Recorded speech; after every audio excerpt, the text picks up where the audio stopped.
ಏನಾಗ್ತಿದೆ ಅಂತ ಅವರು ಅವ್ರ ಮೇಲೆ ಕಂಪ್ಲೇಂಟ್ ಇತ್ತು ಅಂತೇಳಿ ಅವ್ರನ್ನ ಪೊಲೀಸ್ ಸ್ಟೇಷನ್ಗೆ ಕರ್ಕೊಂಡು ಬಂದಿದ್ದಾರೆ. ಕರ್ಕೊಂಡು ಬಂದಾಗ ಒಂದು 7 ನಿಮಿಷ ಅವರು 7 ಮಿನಿಟ್ಸ್ ಒಳಗಡೆ ಅವನಿಗೆ ಏನಾಗಿದೆ ಆರೋಗ್ಯದ ಇದು ಆಗಿ ಅವರು ತೀರ್ಕೊಂಡಿದ್ದಾರೆ. ಅಲ್ಲಿ ಅದಕ್ಕೆ ಅವರು ಪೊಲೀಸ್ನವರೇ ಹೊಡೆದು ಸಾಯಿಸಿದ್ದಾರೆ ಅನ್ನೋಂಥ ರೀತಿಯಲ್ಲಿ ಪ್ರತಿಭಟನೆ ಮಾಡಿ ಪೊಲೀಸ್ ಸ್ಟೇಷನ್ ನುಗ್ಗೋದಕ್ಕೆಲ್ಲ ಪ್ರಯತ್ನ ಮಾಡಿ ಅದಕ್ಕೆ ಅವರು ಟೇರ್ ಗ್ಯಾಸ್ ಸೆಲ್ಸೋದೆಲ್ಲ ಸಿಡಿಸಿದ್ದಾರೆ.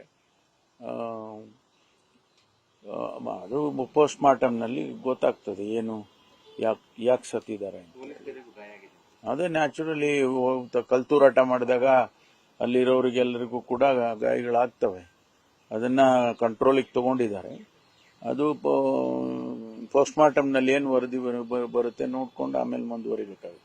ಉಡುಪಿಯಲ್ಲಿ ಕೂಡ 2 ಗುಂಪು ಮಾರಾಮಾರಿ ಮಾಡಿರ್ತಕ್ಕಂಥದ್ದು ಸರ್, ತಲವಾರು ಹಿಡ್ಕೊಂಡು ಬೀದಿಲಿಕ್ಕಿದ್ದಾರೆ ಅವರು. ಈ ಗುಂಪು ಘರ್ಷಣೆಗಳು, ಈ ರೌಡಿಸಮ್ಗಳು ಇವೆಲ್ಲ ಯಾರನ್ನು ಹೇಳಿ ಕೇಳಿ ಮಾಡೋದಿಲ್ಲ. ಇದ್ದಕ್ಕಿದ್ದಾಗೆ ಅವರು ಮಾಡ್ತಾರೆ. ಅಂತ ಸಂದರ್ಭದಲ್ಲಿ ನಾವು ಅದನ್ನು ಕಂಟ್ರೋಲ್ ಮಾಡೋದಕ್ಕೆ, ಅದನ್ನು ಹತ್ತಿಕ್ಕೋದಕ್ಕೆ ಏನು ಮಾಡಬೇಕೋ ಅದೆಲ್ಲ ಮಾಡ್ತೇವೆ. ಯಾರಿಗೂ ಕೂಡ ಅವ್ರನ್ನ ಫ್ರೀಯಾಗಿ ಓಡಾಡಕ್ಕೆ, ಆ ರೀತಿ ಓಡಾಡ್ಕೊಂಡು ಏನ್ ಬೇಕೋ ಮಾಡ್ಕೊಂಡು ಹೋಗ್ಬೋದು ಅನ್ನೋದಕ್ಕೆ ಬಿಡೋದಿಲ್ಲ. ರೌಡಿಸಮ್ ಮಾಡೋರ್ಗಾಗ್ಲಿ, ಈಗ ಪೊಲೀಸ್ ಸ್ಟೇಷನ್ಗೆ ಬಂದು ಧಮಕಿ ಹಾಕಿದ್ರೆ ಅಂತವರಿಗೆ ಸಾಫ್ಟ್ ಕಾರ್ನರ್ ತೋರ್ಸಕ್ಕಾಗತ್ತಾ? ಪೊಲೀಸ್ ಸ್ಟೇಷನ್ಗೆ ಬಂದು ಪೊಲೀಸ್ನವ್ರು ತಲೆ ಕತ್ತರಿಸ್ತೀವಿ ಅಂತ ಹೇಳೋರಿಗೆ ಬಿಡಕ್ಕಾಗತ್ತೆ ಹೇಳಿ ನೀವೇ? ಅದರಿಂದ ಪೊಲೀಸು ಕ್ರಮ ತಗೊಂಡೇ ತಗೊಳ್ತದ. ಅಂತವ್ರ ಮೇಲೆ ಕಾನೂನಲ್ಲಿ ಏನು ಅವಕಾಶ ಇದೆಯೋ ಅದನ್ನೆಲ್ಲ ಮಾಡ್ತಾರೆ. ಇಲ್ಲ, ನನಗೂ ಅದು ಕಿವಿಗೆ ಬಿತ್ತು. ಡಿಜಿಹಳ್ಳಿ ಕೆಜಿಹಳ್ಳಿ ಮಾದರಿ ಮಾಡ್ತೀವಿ ಅಂತ. ಅಂತವರಿಗೆಲ್ಲ ಕಾನೂನಲ್ಲಿ ಏನ್ ಕ್ರಮ ತಗೋಬೇಕು ಅದನ್ನ ತಗೊಳ್ತೀವಿ, ಮುಲಾಜಿಲ್ದೆ ತಗೋತೀವಿ. ಅದೇ ಅವರಿಗೆ ಸ್ಟೇಷನ್ಗೆ ಕರ್ಕೊಂಡು ಬಂದು ಅವ್ರನ್ನ ಅರೆಸ್ಟ್ ಮಾಡಿ, ಅಂದ್ರೆ ಸ್ಟೇಷನ್ ಅರೆಸ್ಟ್ ಮಾಡಿ ಅವ್ರನ್ನ ಬೇಲ್ ಕೊಟ್ಟಿದ್ದಾರೆ. ಅವ್ರಿಗೀಗ ಜನಪ್ರತಿನಿಧಿಗಳ ಇದ್ರ ಮುಂದೆ ಬರುತ್ತೆ, ಕೋರ್ಟ್ ಮುಂದೆ ಚಾರ್ಜ್ ಶೀಟ್ ಹಾಕ್ತಾರೆ. ಅದು ಜನಪ್ರತಿನಿಧಿಗಳ ಕೋರ್ಟ್ ಮುಂದೆ ಬರುತ್ತೆ. ಹಿಂದೆ ಸಿಎಂ ಆಲ್ರೆಡಿ ಕೇಂದ್ರಕ್ಕೆ ಪತ್ರವನ್ನು ಬರೆದಿದೆ ಪಾಸ್ಪೋರ್ಟ್ ಕೊಡ್ಬೇಕು ಅಂತ. ಬಟ್ ಕೇಂದ್ರ ವಿದೇಶಾಂಗ ಸಚಿವರು ಹೇಳ್ತಾರೆ 21ನೇ ತಾರೀಕು ಮಾತ್ರ ಬಂದ್ರೆ ನಮ್ಮ ಮನವಿ ಇಲ್ಲ, ಅದೇ ನಾನು ಕೂಡ ಮಾಧ್ಯಮದಲ್ಲಿ ಗಮನಿಸಿದ್ದೇನೆ. ಯಾತಕ್ಕೆ ಅವರು ಆ ರೀತಿ ಹೇಳಿದ್ರು ಅಂದ್ರೆ, ಪ್ರಧಾನಮಂತ್ರಿ ಕಚೇರಿ ವಿದೇಶಾಂಗ ಕಚೇರಿಗೆ ತಿಳಿಸಿಲ್ಲ ಅಂತ ಆಯ್ತಲ್ಲ. ಮಾನ್ಯ ಮುಖ್ಯಮಂತ್ರಿಗಳು ಬರೆದಂತ ಪತ್ರ ಏಪ್ರಿಲ್ ತಿಂಗಳಲ್ಲೇ ಬರೆದಿದ್ದಾರೆ. ಅದು ನಮಗೆ ಬಂದೇ ಇಲ್ಲ. 21ನೇ ತಾರೀಕು ಮೇ 21ಕ್ಕೆ ಬಂದಿದೆ ಅಂತ ಹೇಳಿ ವಿದೇಶಾಂಗ ಸಚಿವರು ಹೇಳ್ತಾರೆ ಅಂದ್ರೆ, ಪ್ರಧಾನಮಂತ್ರಿಗಳ ಪತ್ರ ಏನಾಯ್ತು?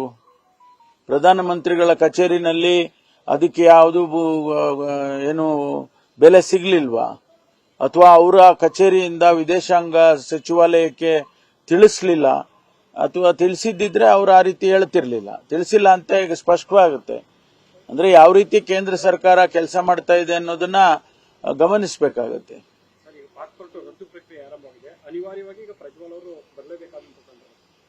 ಹೌದು, ಈಗ ಅವರಿಗೆ ಪಾಸ್ಪೋರ್ಟ್ ಅನ್ನ ಅವರು ಡಿಪ್ಲೊಮ್ಯಾಟಿಕ್ ಪಾಸ್ಪೋರ್ಟ್ ಅನ್ನ ತೆಗೆದ್ರೆ ಅವರು ಅನಿವಾರ್ಯವಾಗಿ ಬರಲೇಬೇಕಾಗ್ತದೆ. ಅವರಿಗೆ ಇಮ್ಯುನಿಟಿ ಇರೋದಿಲ್ಲ.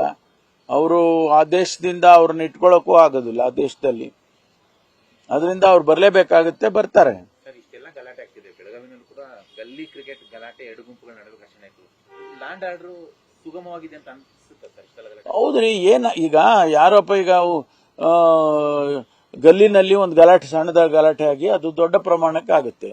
ಅದನ್ನ ಕಂಟ್ರೋಲ್ ಮಾಡೋದು ನಮ್ಮವ್ರ ಕೆಲಸ ಅಲ್ವಾ? ಗಲಾಟೆಗೆ ಮುಂಚೆಗೇನೆ ಅವರು ಕ್ರಿಕೆಟ್ ಆಡುವಾಗ ಗಲಾಟೆ ಆಗ್ತಾ ಇದ್ದೆ, ಗಲಾಟೆ ಮಾಡ್ಕೊಂತಾರೆ ಇವತ್ತು ಕ್ರಿಕೆಟ್ನಲ್ಲಿ ಅಂತ ಗೊತ್ತಾಗಿದ್ರೆ ಅದು ಬೇರೆ ವಿಚಾರ. ಆ ರೀತಿ ಆಗೋದಿಲ್ವಲ್ಲ, ಅನೇಕ ಸಂದರ್ಭದಲ್ಲಿ ಆ ರೀತಿ ಆಗೋದಿಲ್ಲ. ಸರ್, ಇದು ಮಂಗಳವಾರ ಬೃಹತ್ ಪ್ರತಿಭಟನೆಯನ್ನು ಬಿಜೆಪಿಯವರು ಇಟ್ಕೊಂಡಿದ್ದಾರೆ ಸರ್. ಬೆಂಗಳೂರಲ್ಲಿ ಬ್ರ್ಯಾಂಡ್ ಬೆಂಗಳೂರು ಆಗಿಲ್ಲ, ಬ್ಯಾಡ್ ಬೆಂಗಳೂರು ಆಗಿದೆ. ರಸ್ತೆ ಗುಂಡಿಗಳು ಯಾವಾಗ ಮುಗಿಸ್ತೀರಾ? ತೆರಿಗೆ ದುಡ್ಡು ಹಾಳಾಗ್ತಿದೆ. ಕಂಪನಿಗಳು ಬೆಂಗಳೂರು ಬಿಟ್ಟು ಹೋಗ್ತಿದ್ದಾವೆ. ಬೆಂಗಳೂರು ಬರ್ಬಾದ್ ಮಾಡ್ತಾ ಇದ್ದಾರೆ ಕಾಂಗ್ರೆಸ್. ನೋಡಿ, ಇವತ್ತು ಬೆಂಗಳೂರನ್ನ ನಾವು ಈಗಾಗಲೇ ಮಾನ್ಯ ಶಿವಕುಮಾರ್ ಅವರು ಅನೇಕ ಸಂದರ್ಭದಲ್ಲಿ ಅವರು ಹೇಳಿಕೆ ಕೊಟ್ಟಿದ್ದಾರೆ. ಬೆಂಗಳೂರು ಬ್ರ್ಯಾಂಡ್ ಬೆಂಗಳೂರು ಮಾಡಬೇಕು ಅಂತ ಹೇಳಿ ಅವರು ಒಂದು ನಿಗದಿತವಾದಂತ ಒಂದು ಕಾರ್ಯಕ್ರಮನ ಹಾಕೊಂಡಿದ್ದಾರೆ. ಮಳೆಗಾಲದಲ್ಲಿ ನಿಜ, ಮಳೆಗಾಲದಲ್ಲಿ ಗುಂಡಿ ಬೀಳುತ್ತೆ. ನಾವು ಸುಮ್ಮನೆ ಅವ್ರ ಕಾಲದಲ್ಲಿ ಆಗಿರ್ಲಿಲ್ವಾ ಅಂತಂದ್ರೆ ಅದು ಏನೋ ಹೇಳಿಕೆ ಕೊಟ್ಟಾಗ ಆಗ್ತದೆ. ಎಲ್ಲರ ಕಾಲದಲ್ಲೂ ಕೂಡ ಮಳೆಗಾಲದಲ್ಲಿ ಗುಂಡಿ ಬೀಳೋದು ಬಿದ್ದೇ ಬೀಳುತ್ತೆ, ಫ್ಲಡ್ಡಿಂಗ್ ಆಗೇ ಆಗುತ್ತೆ. ಈ ನಮ್ಮ ಡ್ರೈನೇಜ್ಗಳು ಸರಿಯಾಗಿ ಸಮರ್ಪಕವಾಗಿ ಇರೋದಿಲ್ಲ ಅಂತ ಟೈಮ್ನಲ್ಲಿ ಸಿಲ್ಟ್ ತುಂಬಿಕೊಂಡಿರುತ್ತೆ, ಸಿಲ್ಟ್ ತೆಗಿಬೇಕು. ಅದಕ್ಕೆಲ್ಲ ಇದು ದೊಡ್ಡ ಕಾರ್ಯಕ್ರಮಗಳು ಇವೆಲ್ಲ. ಅದರಿಂದ ಬೆಂಗಳೂರನ್ನೇ ನಾವು ಬೇರೆ ರೀತಿಯಲ್ಲಿ ಇವರೇ ಮಾಡಕ್ ಹೋದ್ರೆ, ನಮ್ಮವರೇ ಬೆಂಗಳೂರನ್ನ ಅವಹೇಳನಕಾರಿಯಾಗಿ ಮಾತನಾಡಕ್ ಹೋದ್ರೆ, ಉಡ್ತಾ ಬೆಂಗಳೂರು ಅಂತ ಹೇಳೋದು, ಬ್ರ್ಯಾಂಡ್ ಬೆಂಗಳೂರು ಇಲ್ಲ ಅದು ಗುಂಡಿ ಬೆಂಗಳೂರು ಅನ್ನೋದು, ಇದನ್ನ ಏನು ಚಿತ್ರಣ ಬಿಂಬಿಸ್ತಾ ಇದ್ದೀರಿ ನೀವು ಹೊರದೇಶದವರಿಗೆ ಅಥವಾ ಹೊರಗಿನ ಜನಕ್ಕೆ ಹೇಳಿ ನೋಡೋಣ. ನಮ್ಮ ಮೇಲೆ ಬ್ಲೇಮ್ ಮಾಡಲಿ, ನಮ್ಮ ಸರ್ಕಾರದ ಮೇಲೆ ಬ್ಲೇಮ್ ಮಾಡಲಿ, ನಾವು ಅದನ್ನು ಸಹಿಸ್ಕೊಳ್ತೀವಿ ಮತ್ತು ಸರಿ ಮಾಡ್ತೀವಿ, ಏನಾದರೂ ಇದ್ರೆ ಸರಿ ಮಾಡ್ತೀವಿ. ಹೊರಗಿನ ಜನಕ್ಕೆ ನೀವು ಬೆಂಗಳೂರನ್ನ ಯಾವ ರೀತಿ ಚಿತ್ರಣ ಕೊಡ್ತಾ ಇದ್ದೀರಿ, ಅದನ್ನ ನೀವು ಸ್ವಲ್ಪನಾದ್ರೂ ಜವಾಬ್ದಾರಿಯುತವಾಗಿ ನೀವು ನಡ್ಕೊಳ್ದೇ ಇದ್ರೆ ನೀವೇ ಬೆಂಗಳೂರಿಗೆ ಕೆಟ್ಟ ಹೆಸರನ್ನು ತರ್ತಾ ಇದ್ದೀರಿ ಅಂತೇಳಿ ಹೇಳ್ಬೇಕಾಗುತ್ತೆ. ಗೂಗಲ್ ಅವರ ಸ್ಮಾರ್ಟ್ ಫೋನ್ ಮತ್ತೆ ಡ್ರೋನ್ ಸಂಬಂಧಪಟ್ಟಂತೆ ಏನಿದೆ ಅದು ತಮಿಳುನಾಡಿಗೆ ಹೋಗಿರೋದ್ರಿಂದ ಇನ್ವೆಸ್ಟ್ಮೆಂಟ್ ಕರ್ನಾಟಕದಲ್ಲಿ ಸೆಳೆಯೋದ್ರಲ್ಲಿ ವಿಫಲ ಆಗಿದ್ದಾರೆ ಅಂತ ಹೇಳ್ಬಿಟ್ಟು ಅನೇಕ ವಿಚಾರಗಳಲ್ಲಿ ಅವರು ಇಲ್ಲ ಸಲ್ಲದ ಹೇಳಿಕೆಗಳನ್ನ ಕೊಡ್ತಾರೆ. ಆಯ್ತಾ, ಅದರಿಂದ ಅದಕ್ಕೆ ನಾವು ಸರಿಯಾದ ಸಂದರ್ಭದಲ್ಲಿ ಉತ್ತರ ಕೊಡ್ತೇವೆ. ಏನಾದರೂ ಸ್ಪೆಸಿಫಿಕ್ ಆಗಿದ್ರೆ ಹೇಳಿ. ಕಮಿಷನರ್ ಇದ್ದಾರೆ ಬೆಂಗಳೂರನ್ನ ಕಾನೂನು ವ್ಯವಸ್ಥೆಯನ್ನ ನೋಡ್ಕೊಳ್ತಕ್ಕಂಥದಕ್ಕೆ, ಇಡೀ ಪೊಲೀಸ್ ಇಲಾಖೆ ಇದೆ. ಯಾವುದಾದ್ರೂ ಅಂಥದ್ದು ಸ್ಪೆಸಿಫಿಕ್ ಆಗಿ ಇವರಿಗಿದ್ರೆ ಅವ್ರಿಗೆ ತಿಳಿಸ್ಲಿ, ಕ್ರಮ ತಗೊಳ್ತಾರೆ. ಇಲ್ಲ ಅಂತಂದ್ರೆ ಅವ್ರ ಮೇಲೆ ನಾವು ಕ್ರಮ ತಗೊಳ್ತೀವಿ. ಪೊಲೀಸ್ ಇಲಾಖೆ ಮೇಲೆ ಯಾರು ಆ ವ್ಯಕ್ತಿಗಳು ಕಮಿಷನರ್ ಆಗ್ಲಿ ಅಥವಾ ಡಿಸಿಪಿಗಳಾಗ್ಲಿ ಅಥವಾ ಯಾರೇ ಆ ಲಿಮಿಟ್ಸ್ ಅಲ್ಲಿ ಯಾರು ಪೊಲೀಸ್ ಇಲಾಖೆ ಅಧಿಕಾರಿಗಳಿರ್ತಾರೆ ಅವ್ರು ಸ್ಪಂದಿಸಲಿಲ್ಲ ಅಂದ್ರೆ ಕ್ರಮ ತಗೊಳ್ತೀವಿ. ಹೇಳಿಕೆಗಳಿಂದ ಸೊಲ್ಯೂಷನ್ ಸಿಗುತ್ತೆ ಅನ್ನೋದು ಸರಿ ಇಲ್ಲ. ಬಿಜೆಪಿಯವರು ಕೂಡ ನೀವು ಕೇಂದ್ರ ಸರ್ಕಾರದ ವಿರುದ್ಧ ನಮ್ಮ ತೆರಿಗೆ ನಮ್ಮ ಹಕ್ಕನ್ನು ಹೋರಾಟ ಮಾಡಿದ್ರೆ, ಅದೇ ತರ ಈಗ ರಾಜ್ಯ ಸರ್ಕಾರದ ವಿರುದ್ಧ ಬಿಜೆಪಿಯವರು ಪ್ರೊಟೆಕ್ಟ್ ಮಾಡಕ್ಕೆ ನೋಡಿ, ಪ್ರತಿಭಟನೆ ಮಾಡೋದು ಅವರ ಹಕ್ಕು. ಪ್ರತಿಭಟನೆ ಮಾಡೋದಿದೆಯಲ್ಲ ಅದು ಅವರ ಹಕ್ಕು. ನಾವು ನಮ್ಮ ಹಕ್ಕು ಅಂತ ನಾವು ಹೇಳಿಲ್ವಾ? ಹಾಗೆ ಅವ್ರ ಹಕ್ಕು ಮಾಡ್ಲಿ. ನಿಮ್ಮ ಪ್ರತಿಭಟನೆ ಕಾಪಿ ಮಾಡ್ತಾ ಇದ್ದಾರೆ, ಯಾರಿಗೆ ಕಾಪಿ ಮಾಡ್ತಾರೋ ಗೊತ್ತಿಲ್ಲ. ಆದ್ರೆ ಪ್ರತಿಭಟನೆ ಮಾಡೋದು ಅವರ ಹಕ್ಕಿದೆ, ಮಾಡ್ಲಿ. ನಾವು ಯಾವುದನ್ನ ಸರಿ ಮಾಡಬೇಕು ಅಂತ ಹೇಳಿ ಇರ್ತದೆ, ಅದಕ್ಕೆ ಖಂಡಿತವಾಗಿ ಅದಕ್ಕೆ ಸ್ಪಂದಿಸ್ತೇವೆ. ಪರಿಷತ್ನ ನಿಮಗೆ ಬಲಾಬಲದಲ್ಲಿ 7 ಸ್ಥಾನಗಳಿಗೆ 70ಕ್ಕೆ ಹೆಚ್ಚು ಆಕಾಂಕ್ಷಿಗಳಿದ್ದಾರೆ. ನಿಮ್ಗೆ ಅಷ್ಟು ಸುಲಭ ಇದೆ ಇದನ್ನ ಹಂಚುವಂಥದ್ದು? ಸುಲಭ ಇದೆ ಅಂತ ಯಾರು ಹೇಳಿದ್ದು? ನಾವೆಲ್ಲೂ ಹೇಳೇ ಇಲ್ಲ ಸುಲಭ ಆಗಿದೆ ಅಂತ. 70 ಜನ ಅರ್ಜಿಗಳನ್ನ ಸ್ಕ್ರೀನ್ ಮಾಡೋದಕ್ಕೆ ಅದಕ್ಕೆ ಮಾನದಂಡಗಳನ್ನ ಮಾಡ್ಕೊಳ್ತಾರೆ. ನಮ್ಮ ಹೈಕಮಾಂಡ್ನವರು ಕೆಲವು ಮಾನದಂಡಗಳನ್ನ ತಿಳಿಸ್ತಾರೆ. ಆ ಚೌಕಟ್ಟಿನಲ್ಲಿ ಆಯ್ಕೆಯನ್ನ ಮಾಡ್ತಾರೆ ಅವರು. ಅದೆಲ್ಲ ನಿಮ್ಗೆ ಹೇಳಕ್ಕಾಗುತ್ತಾ?